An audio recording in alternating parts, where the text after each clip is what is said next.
Can everyone hear me? Okay. Okay. In 2016, I came across an open letter complaining about homelessness in San Francisco. In short, his message was this: I shouldn't have to see the pain, struggle, and despair of homeless people to and from my way to work every day. I mean, right? His rationale was that the wealthy working people of San Francisco earned the right to live in the city and shouldn't have to see riffraff, his words. This cut so deep for me because there are people in my world who are unhoused. And they face just a daily struggle. So I wanted to offer a different perspective, and I made a film about homelessness, humanizing it. I wanted to capture the raw, honest depiction of people living on the street so that an audience could have a window into that experience and feel compassion. I started visiting encampments, and initially I got some suspicious looks, but I described my project and tried to enlist some folks who were interested, and most people didn't want to be on camera because their families didn't know about their situation. Everyone said, you should talk to Cooper. So I approached her and I said, hey, Cooper? And she looked at me, who wants to know? And then all of a sudden, I'm just kidding, I'm Cooper. So we had lunch together and I learned about her life. Then I just asked her, you want to be in my film? She said, fuck yeah. So she was a firefighter, got injured on the job and was living on disability, then got a divorce. So she was living on friends' couches, then motels, and then eventually in a tent. She used her skills to provide medical services on the street. So she would ride around to encampments and help people, whether it was dressing wounds or administering Narcan for overdoses. It turns out many unhoused people avoid the hospital because they feel mistreated there. So for many, especially minor ailments, Cooper was a much better option. Encampments were getting swept regularly. A 24-hour notice was required, but it didn't always happen. One time, Cooper asked me to come and remind police of the notice, and I did. And I just felt her trust in me, and I didn't take that lightly. I never wanted Cooper to feel uncomfortable while we were filming, so I never pushed beyond the access she provided.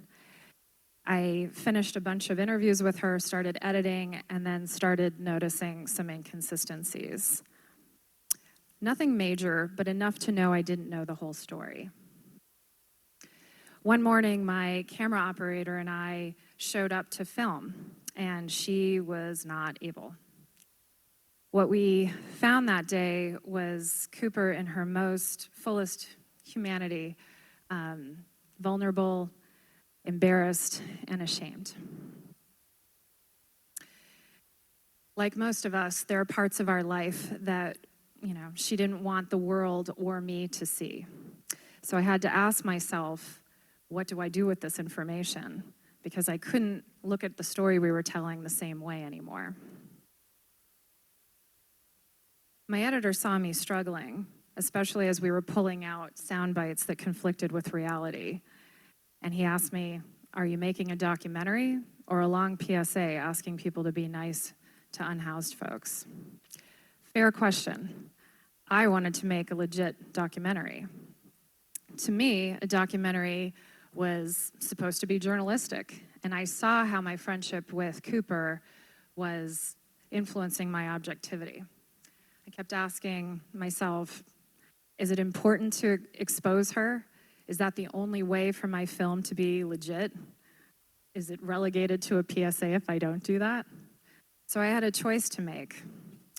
I could either reveal this raw story, the whole experience that I knew, and lose her trust, or paint a less complete picture of her in the film, but maintain our relationship. It's tough. But presenting Cooper in a one-dimensional way also had its drawbacks, because while it was factually correct, It felt like a missed opportunity for an audience to see her as her true imperfect self. I went to my dad for guidance. He's a writer. And he just said, run with the story you have that you've already captured.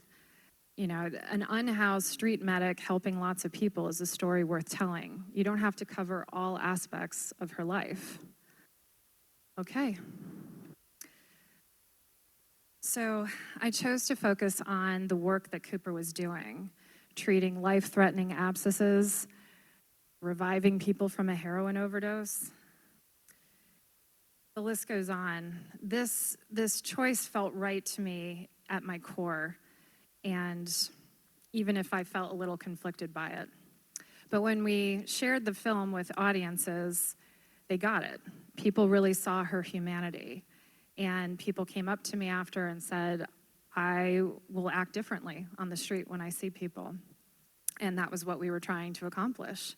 And I did it without losing her trust. So when I think about that conversation with my editor, I just think, documentaries, there's a lot of ways to do them. A tell-all is one way, but I just wanted to give a window into this experience so that an audience could feel compassion. That's the beauty of storytelling. We were able to celebrate Cooper's work on the street while evoking emotion from an audience and challenge opinions on homelessness. So as I walk away from this experience, I felt good about the choice I made and the lessons learned. Thank you.